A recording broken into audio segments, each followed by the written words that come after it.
ஒரு ஹீரோனா ஹீரோயிசம் மட்டும் தான் பண்ணுவாரு. ஒரு வில்லன்னா வில்லனிசம் மட்டும் தான் பண்ணுவாரு. ஒரு காமெடினா காமெடினிசம் மட்டும் தான் பண்ணுவாரு. இதை எல்லாமே நம்ம எல்லாருமே இதுவரைக்கும் பார்த்துட்டு இருந்தா நம்ம ஒரு அனுபவ ரீதியான ஒரு உண்மை. ஆனா அது எல்லாத்தையுமே உடைச்சு எறிஞ்ச ஒரு நபர் யாருன்னு சொல்லி கேட்டோம்னா, நம்ம சின்ன கலைவாணர் விவேக் ஐயா மட்டும் தான். விவேக் சார் அப்படின்னு சொல்லிக்கலாம். விவேக் சார் மட்டும் தான். அப்படி அவர் என்ன பண்ணிக்கிறாருன்னு சொல்லி கேட்டோம்னா, ஒரு சில காலகட்டங்களுக்கு முன்னாடி வரைக்கும் காமெடி உலகத்துல வந்து பார்த்தீங்கன்னா, கவுண்டமணி சார், செந்தில் சார் இவங்க 2 பேர் தான் பீக்ல இருந்த டைமு.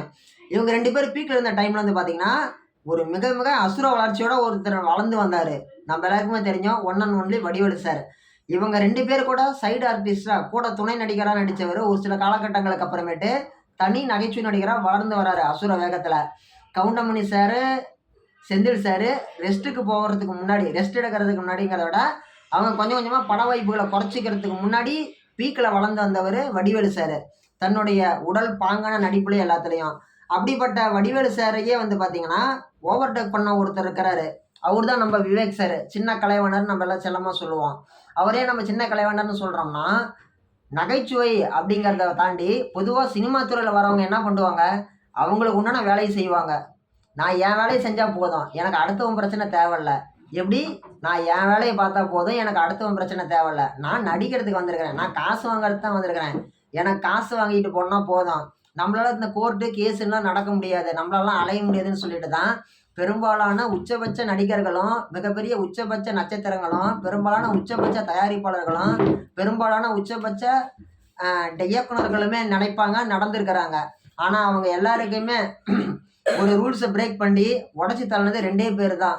நம்மளுக்கு தெரிஞ்சு ஃபர்ஸ்ட் எடுத்த உடனே பாலிடிக்ஸ்ல மட்டும் பூந்து விளையாடின ஒரு நபர் யாருன்னு சொல்லி கேட்டோம்னா நம்ம கவுண்டமணி சார். அவருக்கு அடுத்தபடியா அவரையே ஓவர்டேக் பண்ணி எப்படி கவுண்டமணி சாரே ஓவர்டேக் பண்ணி பொதுமக்களுக்கும் அதாவது அரசியல் மட்டும்தான் கவுண்டமணி சார் பேசினாரு. அவரையே ஓவர்டேக் பண்ணி சமூகத்துல நடக்கக்கூடிய சமூக சீர்கேடுகளை அதாவது அறியாமையினால் நடக்கக்கூடிய சீர்கேடுகளை மக்களுக்கு நகைச்சுவை மூலியமா உணர்த்தி அதுல வெற்றி பெற்று சின்ன கலைவாணர்னு பட்டத்தையும் வாங்கினவர் தான் நம்ம விவேக் சார். அப்படி அவர் என்னென்ன பண்ணியிருக்கிறாருன்னு சொல்லி கேட்டோம்னா, அவர் நடிச்சிருக்கக்கூடிய படங்கள்ல நிறைய நகைச்சுவை காட்சிகள்ல பல்வேறு புரட்சிகளை ஏற்படுத்தியிருக்கிறாருன்னு தான் சொல்லணும். இன்னைக்கு கூட யாராச்சும் ஒருத்தர் தவறான செயல் செஞ்சா என்ன சொல்லுவாங்க, ஒரு முட்டாள்தனமான அல்லது ஒரு மூட நம்பிக்கையான ஒரு செயல் செஞ்சா விவேக் சார் ஒரு படத்துல சொல்லுவாரு, ஒரு முட்டுக்கல் இருக்கும் மயில் கல். அந்த மயில் கல்லுக்கு வந்து ஒரு துணி கட்டி அதுக்கு ஒரு கடை எடுத்து சாமி கும்பிட்றோன்னு சொல்லி ஒரு நகைச்சுவை காட்சி வந்துருக்கும். இவர் ஃபாரின்லேருந்து உள்ளே வந்த நபராக இருப்பார். இவர் என்ன சொல்லுவார், உங்களெல்லாம் பெருத்துறதுக்கு 200 பெரியர் இருந்தாலும் உங்களெல்லாம் திருத்த முடியாதுறான்னு சொல்லி சொல்லுவார். ஓகேங்களா? இப்படி ஒரு சொன்ன காட்சியெல்லாம் மக்களோட மனசில் ஆழமாக பதிஞ்சிருச்சு. அப்போ அதனால தான் இன்றைக்கி யாராச்சும் தப்பு பண்ணால் கூட உங்களெல்லாம் திருத்தத்துக்கு எத்தனை விவேக் சார் வந்தாலும் உங்களெல்லாம் திருத்த முடியாதுடா. ஏன்டா இப்படி முட்டாள்தனமாக பண்ணுறீங்க? நல்லா தெரிஞ்சுக்கோங்க, கடவுள் இருக்கிறாரு. கடவுள் நம்புங்க. நானும் கடவுளை நம்புகிற நபர் தான். கடவுளின் பேரை சொல்லி தவறான நபர்களை நம்பி ஏமாறாதீங்க. ஓகேங்களா? மனுஷனா பிறந்த எல்லாருமே ஒரு நாள் மறைய வேண்டியது தான். மனுஷனா பிறந்து சித்தர் அந்த ஒரு நிலையில் இருக்கிறவங்க யாருமே தங்களை வெளிக்காட்டிக்க மாட்டாங்க. ஒரு மெத்தையில படுத்து தூண்ணுன்னு ஆசைப்பட மாட்டாங்க. இந்தாண்ட ஒரு பொண்ணு விசிறி விடணும் அப்படின்னு சொல்லி ஆசைப்பட மாட்டாங்க. அவங்க வந்து தன்னிலை உணர்தல் அப்படிங்கிற ஒரு நிலையை தொட்டதுனால அதை தன்னிலை உணர்ந்தது போதும். அதனால நம்ம வந்து இருக்கிறத செஞ்சோம்னா போதும். மக்களுக்கு நல்லது நினைச்சா போதும். நம்மள வெளிக்காட்டிக்க தேவையில்ல. நம்மளை தேடி வரவங்களுக்கு நம்ம நல்லது செஞ்சோம்னா போதும். அதிசயங்களை நிகழ்த்தி காட்டினா போதும் அப்படின்னு சொல்லி தான் வந்து சித்தர் பெருமக்கள், சித்தர் மகான்கள்லாம் இன்றைக்கும் வந்து பார்த்திங்கன்னா ரொம்ப ரொம்ப அமைதியாக தங்களை வெளிப்படுத்திக்காமல் ராமேஸ்வரம், காசி, வெள்ளியங்கிரி மலை, பர்வதமலை, வள்ளலார் கோவில் இப்படி நிறையா இடங்கள்ல வந்து பார்த்திங்கன்னா தங்களை வெளிப்படுத்திக்காமல் எத்தனையோ சித்துக்களெல்லாம் கற்றுக்கிட்டாலுமே கூட ரொம்பவும் ஒரு அமைதியான முறையில் ஒரு வாழ்க்கையை வாழ்ந்துட்டு இருக்கிறாங்க. அவங்களெல்லாம் நம்ம மக்கள் தேடி போகிறாங்களான்னு சொல்லி கேட்டோம்னா உணர்ந்தவங்க போகிறாங்க. உணராத இந்த மக்கள் எனக்கு உடனடியாக வேணும், எனக்கு உடனடியாக நல்லது நடக்கணும், அல்லது ஒருத்தருடைய பேராசையை அல்லது ஒரு அறியாமையை தனக்கு சாதகமாக பயன்படுத்துக்குன்னு நினைக்கக்கூடிய ஒரு சில போலி சாமியார்களை, ஒரு சில போலியான மக்களை ஏமாற்றக்கூடிய பணத்துக்கோசரம் மக்களை ஏமாற்றக்கூடிய வழிபாட்டு முறைகளை ஏமாற்றக்கூடிய ஒரு சில பூசாரிகளை அவங்கள தான் அவர் எதிர்ப்பு தெரிவிச்சிருக்கிறாரு. அதனால தான் வந்து பார்த்திங்கன்னா இன்னைக்கு கூட யாராச்சும் ஒருத்தர் வந்து மக்கள்கிட்ட வந்து இப்போ வந்து ஒரு சில காரணங்கள்லாம் சொல்லுவாங்க. இப்போ ஒருத்தருக்கு வந்து குழந்தை இல்லை அப்படின்னா என்ன சொல்லுவாங்க, நீ போய் ஆத்தங்கரையில் இருக்கக்கூடிய விநாயகருக்கு நீ வந்து 108 முறை சுற்றி வா மார்கழி மாதத்தில், உனக்கு வந்து குழந்தை பிறக்கும்பாங்க. What is that reason? இது வந்து அன்னைக்கு வந்து சொல்லப்பட்ட ஒரு விஷயம். விடிகாலத்தில் இருக்கக்கூடிய வந்து ஒரு ஆக்சிஜன் வாயு அப்படிங்கிறது மரம் வெளியிடும் போது அதில் ஒரு விதமான எனர்ஜி இருக்குதான். அதை பெண்கள் சுவாசிக்கும் போது அந்த மரத்தை சுற்றி வரும்போது 108 டைம் சுற்றி வராங்கன்னா ஒரு 1/2 to 1 hour ஆகும் வைங்க.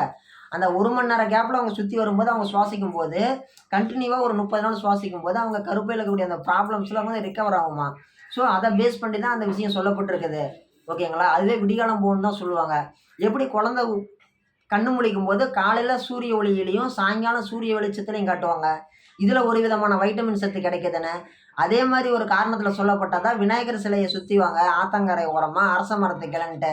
அந்த மாதிரி இருக்கிறது வந்து பார்த்தீங்கன்னா எளிய முறை பரிகாரங்கள். அதை விட்டுட்டு யாராச்சும் ஒருத்தர் இந்த மாதிரி ப்ரெக்னன்சி ஆகலன்னு சொல்லி கேட்டால், நீ இந்த மாதிரி எனக்கு வந்து 100 இது கொண்டு வந்து கொடு, எனக்கு 100 1000 1,00,000 ரூபா பணம் கொண்டு வந்து கொடு, நான் வந்து இதை பண்ணுறேன், நான் வந்து அதை பண்ணுறேன், நான் வந்து யாருக்கும் தெரியாமல் மந்திர பூஜை பண்ணுறேன். Okay, not waste of time. ஓகேங்களா. உண்மையாலுமே 1,00,000 ரூபா ஒருத்தர்கிட்ட கொடுத்து ஏமாறுற அளவுக்கு உங்ககிட்ட பணம் இருக்குது அப்படின்னா, அந்த அளவுக்கு உங்களுக்கு வசதி இருக்குது அப்படின்னா, உண்மையாலுமே ஆதரவு இல்லாத குழந்தைங்க எத்தனையோ பேர் இருக்கிறாங்க. எத்தனையோ பேர் சாப்பாட்டுக்கு ரொம்ப கஷ்டப்படுறாங்க.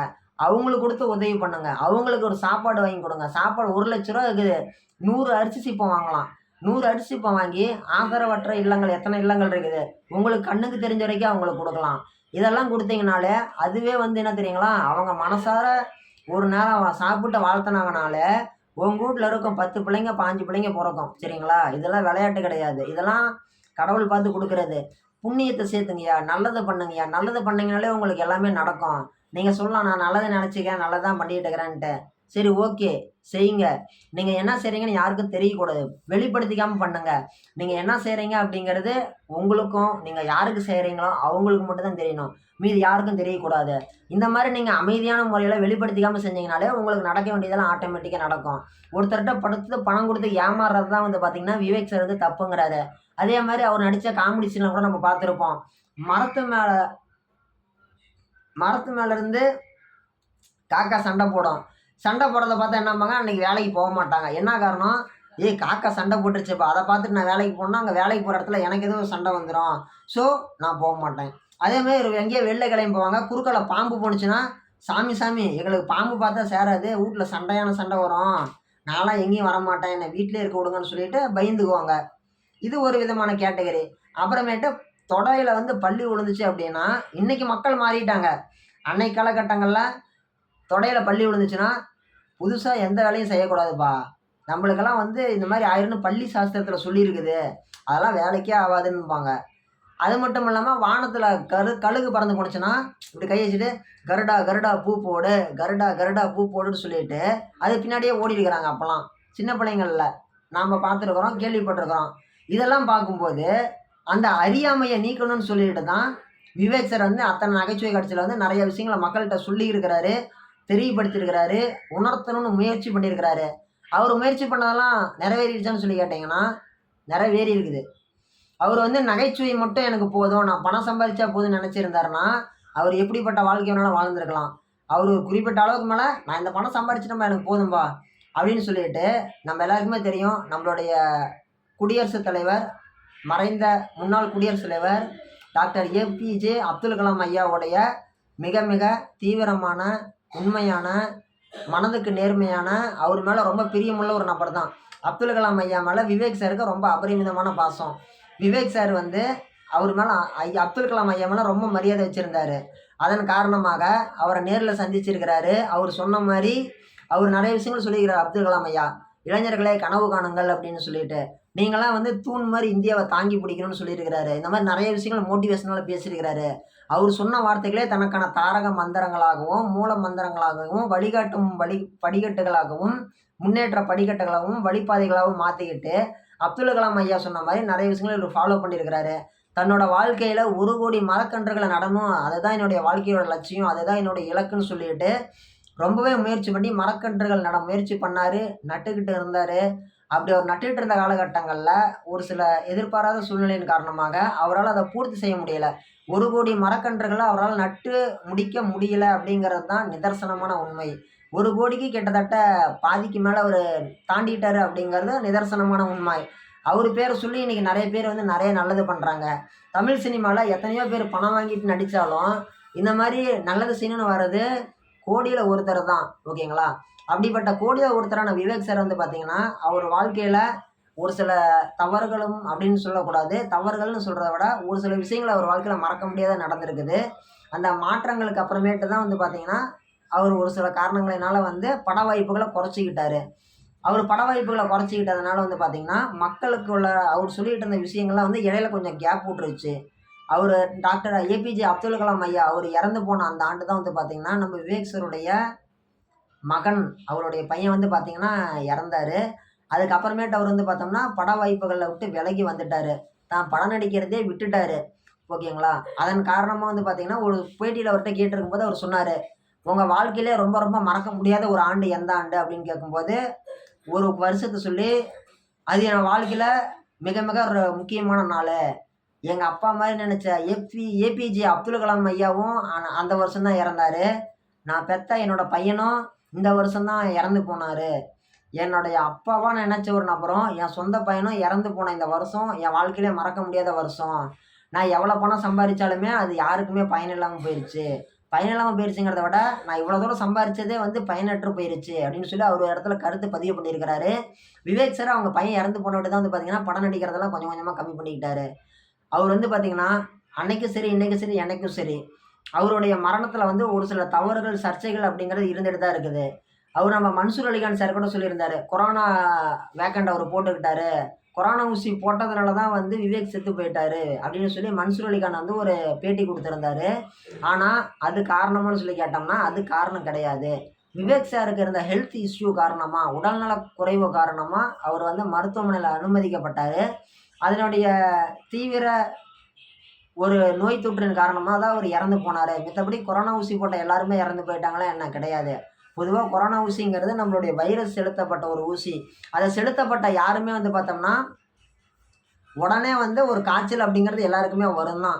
நீங்க இந்த நாட்டுக்கே ராஜாவா இருந்தாலும் சரி, சாதாரண குடிமகனா இருந்தாலும் சரி, கொரோனா ஊசி அப்படிங்கிறது போட்டா எல்லாருக்குமே வந்து அந்த ஒரு காய்ச்சல் அப்படிங்கிறது வரும் தான். அந்த மாரி வந்து தான் விவேக் சார் இறந்து போனாரே தவிர, நம்ம மன்சூர் அலிகான் சார் சொன்ன மாரி, அவரு கொரோனா ஊசி போட்டதுனாலலாம் இறந்து போகல. கொரோனா அப்படிங்கிறதே கூட வந்து பார்த்தோம்னா, ஒரு மிகப்பெரிய ஒரு மாற்றத்த தான் உருவாக்கி இருக்குது. கொரோனாவுக்கு முன்னாடி, கொரோனாவுக்கு பின்னாடி அப்படிங்கிற மாரி தான் நம்ப மக்களுடைய வாழ்க்கையே டோட்டலாவே திருப்பி போட்டிருக்குது. "என்னப்பா சொல்ற? கொரோனாவுக்கு முன்னாடி, கொரோனாவுக்கு அப்புறமேட்டு திருப்பி போட்டிருக்குதான்னு சொல்லி கேட்டீங்கன்னா, ஆமா. கொரோனாவுக்கு முன்னாடி, கொரோனாவுக்கு பின்னாடிங்கிற மாரி தான் இருக்குது. நம்ம எல்லாருக்குமே தெரிஞ்சு எப்படி எல்லாம்னா சொல்லுவோம், கிமு, கிபி அப்படிம்போம். அதாவது கிறிஸ்து பிறப்பதற்கு முன்பு, கிறிஸ்து பிறந்ததற்கு பின்பு. ஓகேங்களா? ஓகேங்களா? அதனால தான் வந்து பார்த்தீங்கன்னா, கிமு, கிபின்னு சொல்லுவாங்க. அதே மாரி நம்ம 2020ல கொரோனாவுக்கு அப்புறமேட்டு நம்ம வாழ்க்கைய எப்படி சொல்லலாம்? கொரோனாவுக்கு முன்னாடி, கொரோனாவுக்கு பின்னாடிங்கலாம். அந்த அளவுக்கு நெறைய மாற்றங்கள கொரோனா அப்படிங்கிறது உருவாக்கிருச்சு. நான் நெனைக்கிறேன் ஒரு சர்வதேச அளவுல கொரோனா அப்படிங்கிறது ஒரு மிகப்பெரிய ஒரு வியாபார ஸ்ட்ராட்டஜியா இருக்குமோன்ட்டு. என்னான்னு சொல்லி கேட்டோம்னா, பொதுவாவே ஒவ்வொரு வருஷமும் டிசம்பர் மாசம் ஆனா மெட்ராஸ்ல கடுமையான மழை வந்து, கடுமையான நீர்ப்பெருக்கு ஏற்பட்டு, முட்டிக்கால் அளவு தண்ணீர் தேங்கக்கூடிய ஒரு விஷயங்கள்லாம் நடக்கும். ஸோ, இதுல என்னப்பா ஒரு வியாபாரம் இருக்குதுன்னு சொல்லிட்டீங்கன்னா, இன்னைக்கு மெட்ராஸ்ல ஒரு 10,00,000 பேர் மெட்ராஸ் மக்கள் தொகை வந்து ஒரு 5,00,000 பேர் இருக்கிறாங்க. 10,00,000 பேரு 5,00,000 பேர் வச்சுக்கலாம். மெட்ராஸ் முழுக்க ஒரு 5,00,000 பேர் இருக்கிறாங்கன்னு வச்சுக்கலாம். அதுல 1,00,000 பேர்கிட்ட கார் இருக்கும். 1,00,000 பேத்துக்கிட்ட கார் இருக்கும். அந்த 1,00,000 பேரும் கார வந்து நிறுத்தி வச்சிருக்காங்களா? மழை பெஞ்சு முட்டிக்கால் அளவு தண்ணி நின்னுச்சு அப்படின்னா, காரோட அடிப்பக்கம் அந்த பம்பரு, இதெல்லாம் தண்ணி பூதும். அந்த தண்ணி பூதும்போது, ஒரு சில ஸ்பேர் பார்ட்ஸ மாத்துற மாரி தான் இருக்கும். அதே மாரி டூ வீலருக்குள்ளாடியே இன்ஜின் நிக்கிற அளவுக்கு மேல தண்ணி முழுகி இருந்துச்சு அப்படின்னா, சைலன்சருக்குள்ள தண்ணி பூந்து உள்ளாடி போனுச்சுன்னா, மழை பெஞ்சு 1/2 மணி நேரத்துல தண்ணி போல.